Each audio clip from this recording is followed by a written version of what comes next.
In the 19th century, Hydesville was a typical little hamlet of New York State, and, like many small settlements of its kind, held no real notoriety across the country. This particular village, situated about 20 miles from the rising town of Rochester, consisted of a cluster of wooden houses of a very humble type. But one little house in particular was able to boast of something a little more unusual. Whispers and superstitions aside, it was not till shortly after the Fox family took up residence in December of 1847 that the problems with the house really came to head.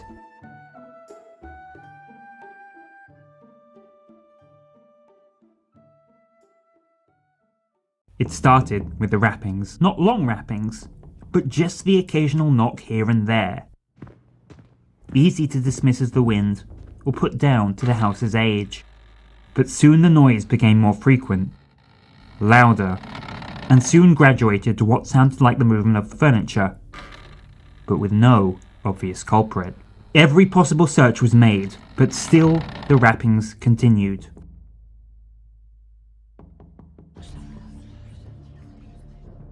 Upon the night of March 31st, 1848, there was a very loud and continued outbreak of inexplicable sounds. The noises were heard in all parts of the house. We heard footsteps in the pantry and walking downstairs.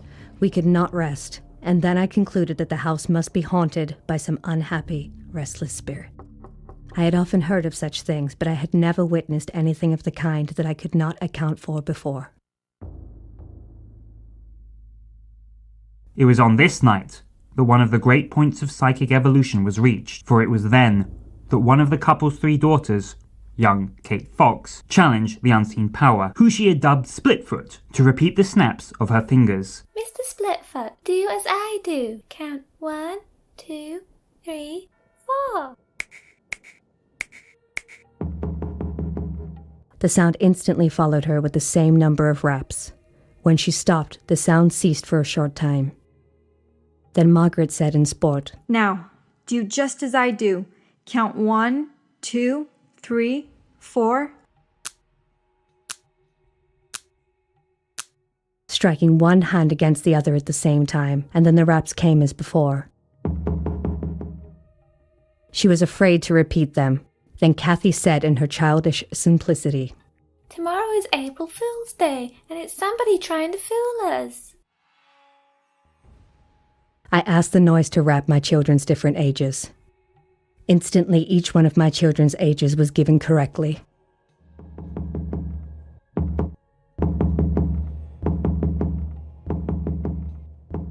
Pausing between them sufficiently long to individualize them until the 7th, at which time a longer pause was made. And then 3 more empathic raps were given, corresponding to the age of the little one that died, which was my youngest child. I then asked, "Is this a human being that answers my question so correctly?" There was no rap. I asked, "Is it a spirit?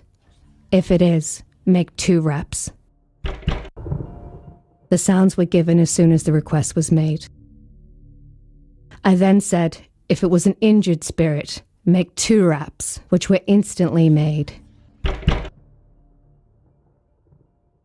I asked, "Were you injured in this house?" The answer was given as before. I asked, "Will you continue to rap if I call my neighbors and that they may hear it too?" The raps were loud in the affirmative. Mr. Fox called in Mrs. Redfield, the Fox's nearest neighbour, who was then treated to a display of the phenomenon. "Were you murdered?"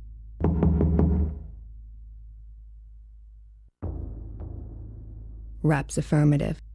"Can your murderer be brought to justice?" No sound. "Can he be punished by the law?" No answer. "If your murderer cannot be punished by the law, manifest it in raps." And the raps were made clearly and distinctly. They would eventually get out of him that he had been murdered in the east bedroom about 5 years ago, and that the murder was committed by a man on a Tuesday night, and that the body was taken down to the cellar.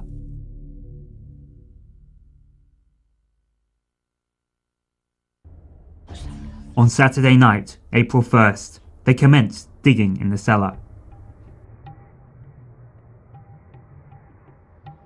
They dug until they came to water, and then gave up.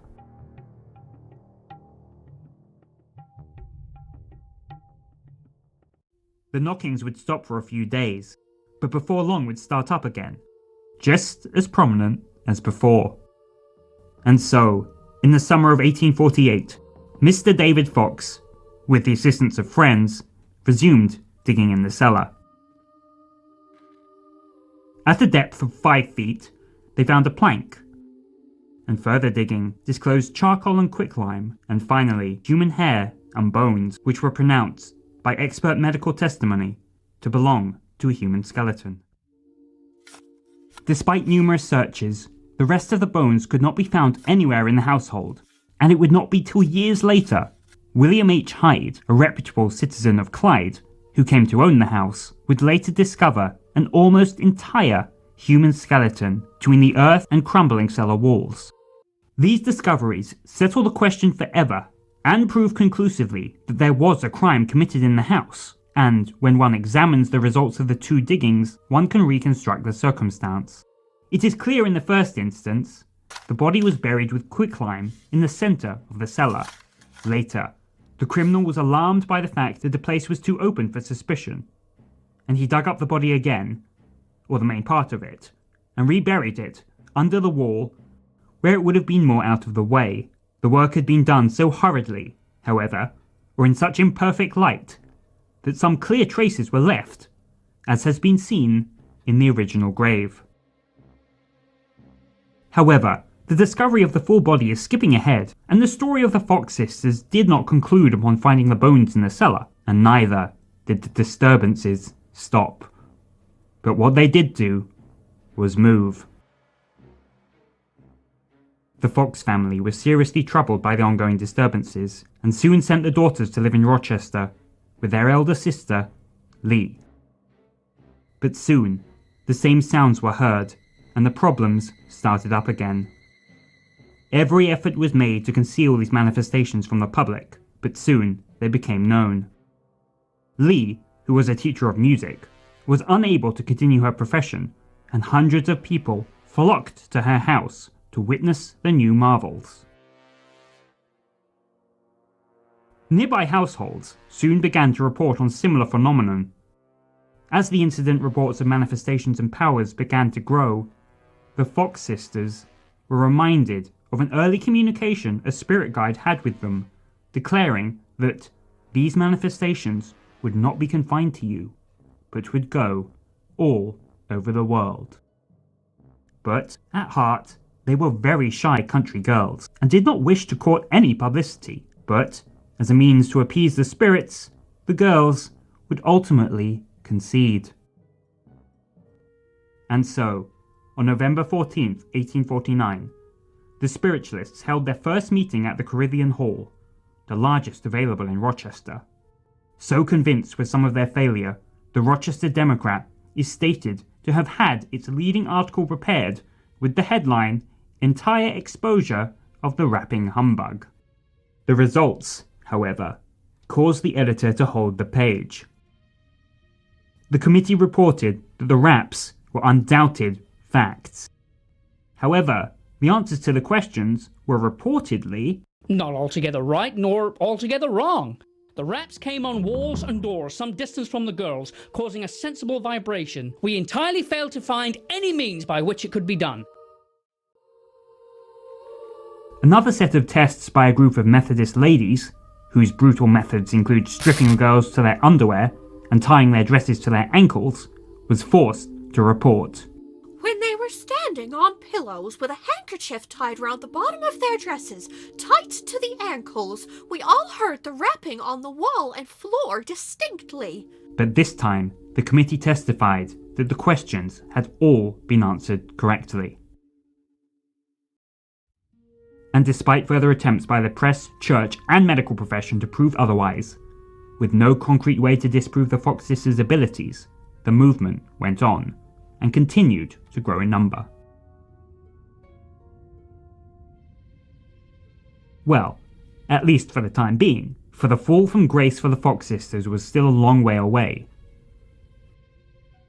But that is a story for another day.